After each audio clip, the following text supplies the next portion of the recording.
Вільний народе вільної країни. Сьогодні був один із тих днів, які дозволяють впевнено говорити, що з нами увесь світ. Вранці говорив з його святістю Папою Франциском про пошук миру для України, для нашої держави, про звірства окупантів, про гуманітарні коридори до оточених міст. Подякував його святості за чітку і сильну позицію проти війни і за молитви за Україну. Запросив відвідати нашу державу у цей найвідповідальніший час. Вірю, що зможемо організувати цей важливий візит, який однозначно підтримує кожного з нас, кожного з українців. Звернувся сьогодні до обох палат італійського парламенту. Відчув максимальну підтримку, щире тепло у словах, закликав Італію посилити санкції проти Росії, проти їх режиму і міцно вдарити по всім російським діячам, які відповідальні за цю війну, за війну проти нас, по їх нерухомості, по їхніх рахунках і яхтам тощо, по їхніх звичці заробляти війною, а жити і відпочивати подалі, в Європі, де мирно і затишно. Впевнений, нові санкції будуть вже цього тижня. І вдячний Італії за підтримку членства України в ЄС. Говорив з президенткою Словаччини Зузаною Чапутовою про нашу співпрацю та про нашу безпеку, про розвиток України з усіма разом в Європейському Союзі.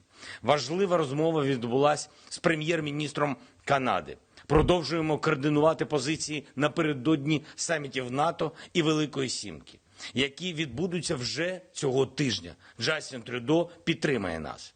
Особливий аспект – це безпекові гарантії для України, життєво потрібні і не тільки нам, але й усім сусіднім країнам.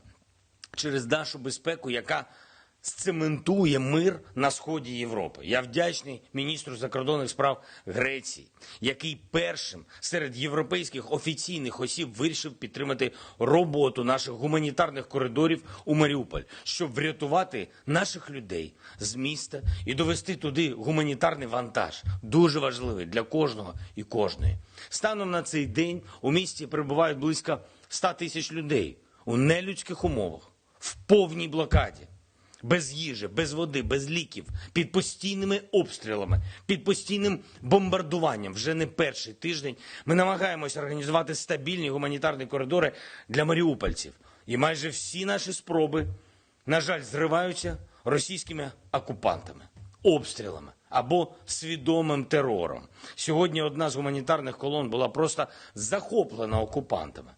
На погодженому маршруті, до речі, біля Мангуша.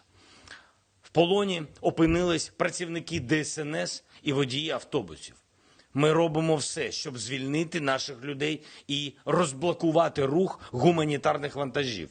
Ось чому я вдячний, коли представник європейської держави високого рівня погоджується особисто долучитись до гуманітарної місії.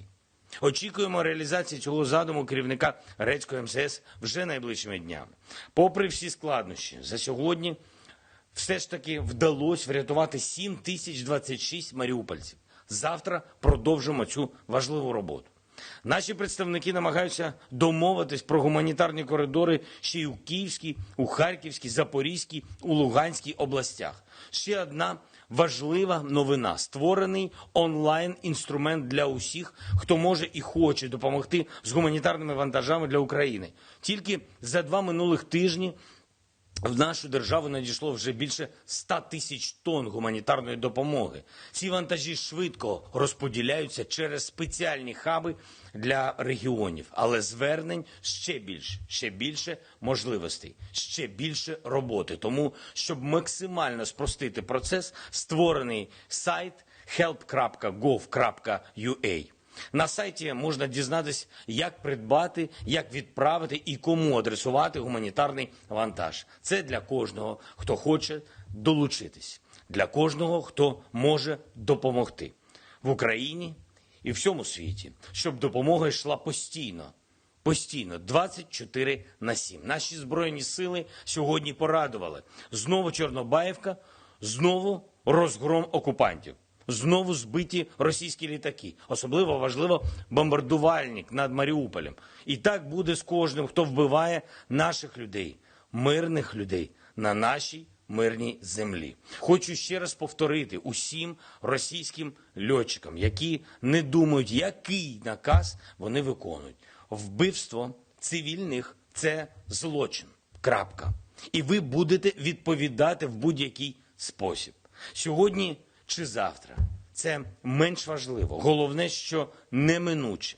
Продовжуємо працювати на різних рівнях і заради того, щоб спонукати Росію до миру, до припинення цієї жорстокої війни.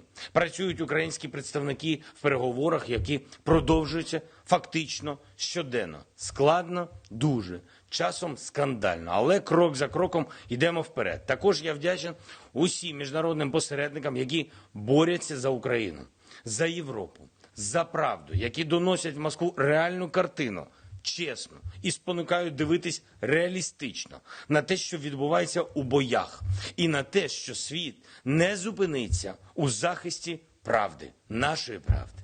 Цього тижня 3 важливі саміти – Великої Сімки, НАТО і ЄС, нові пакети санкцій, нова допомога.